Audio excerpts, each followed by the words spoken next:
The Pyramids of Giza, one of the most famous wonders of the world. But just a few kilometers away, a different kind of history is being unearthed, not by tomb raiders, but by dedicated scientists. This is Vassil Dobrev, a French archaeologist who has spent over 15 years in the Egyptian desert.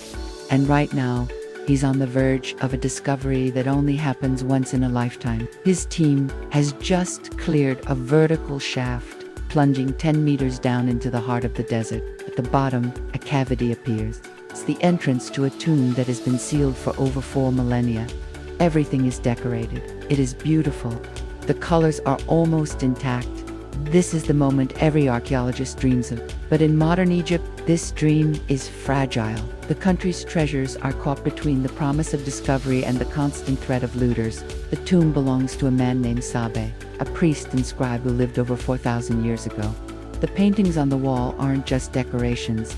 To the ancient Egyptians, they were magic. Those jars of oil, they were meant to grant him life. Those legs of beef, they were to ensure he was strong in the afterlife. By simply speaking his name, Vassil has, in a way, brought Sabi back to life. But as they dig deeper, they find a story of tragedy. Sabi's tomb was violated long ago.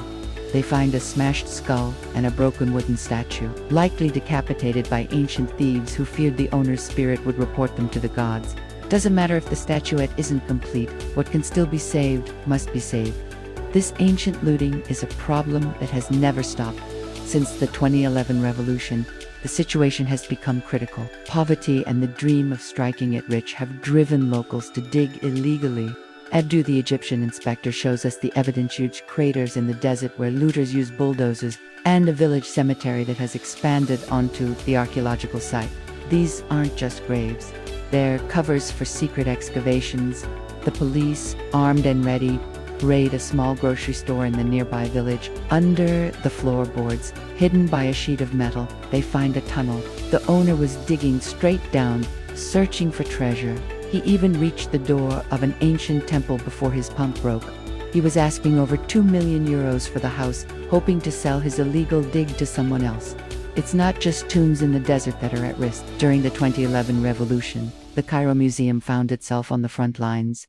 As chaos erupted in Tahrir Square, looters tried to break in. It was a famous film director who issued a desperate plea on live television, calling on citizens to form a human chain to protect their heritage. They succeeded in saving the main treasures. But looters still managed to get on the roof and steal over 50 items, including gilded statues. Some were later found broken.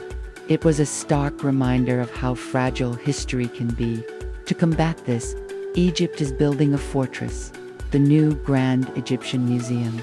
It's a €1 billion project designed to be a bunker for humanity's heritage. Inside, restorers are carefully working on treasures never seen before, like Tutankhamun's linen clothing and even the sandals he wore over 3,000 years ago. All this instability has had one major effect. Tourists have disappeared. On the Nile, where hundreds of cruise ships once sailed, only a handful remain. For those who do come, it's a surreal experience. We have the impression that we are almost pharaohs. For a family of 4, this trip of a lifetime costs just 2,500 euros, all-inclusive. But while it's a bargain for tourists, it's a disaster for Egypt. We visited a dock where dozens of ships have been rusting for 5 years. The manager of one company, Hagag, showed us around the Da Vinci. Time has stood still since 2011. Photos from the last Jaloba evening are still on the wall. The pool is empty and crumbling. He still has to pay sailors to guard the boats, losing money every single day, just hoping tourists will one day return. Bach and Saqqara Vassil is using a crane to speed up his excavation. They've found another shaft, even more promising. As they descend nearly 15 meters, they find it, a funeral chamber, completely sealed with black mud. For an archaeologist, this is the Holy Grail. You can clearly see the black coating. It shows us that no one went inside. Maybe it happens once in a lifetime. As they carefully break through, tiny treasures begin to emerge from the sand. A miniature alabaster vase, so fine it must have belonged to someone important. A small gold leaf, a remnant of jewelry that was placed with the deceased 4,000 years ago. And then they find it.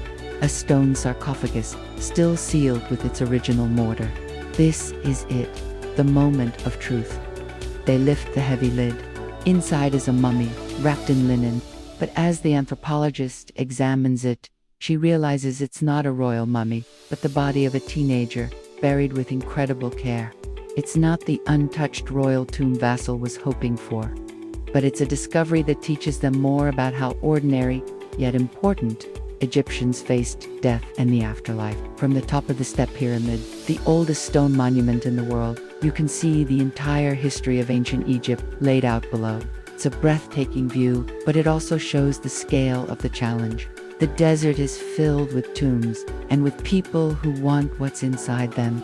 Vassil's team ended their season by sealing their new discovery with a custom armored door, their names written on the wall, hoping it will be enough to deter the thieves. It's a modern solution to a 4,000-year-old problem. The hunt for the treasures of the pharaohs is a race against time between the careful hands of science and the desperate dig of the looters. And in Egypt today, that race is closer than ever. Thanks for watching the deep dive. If you enjoyed this journey into the past, be sure to like and subscribe for more stories from around the world.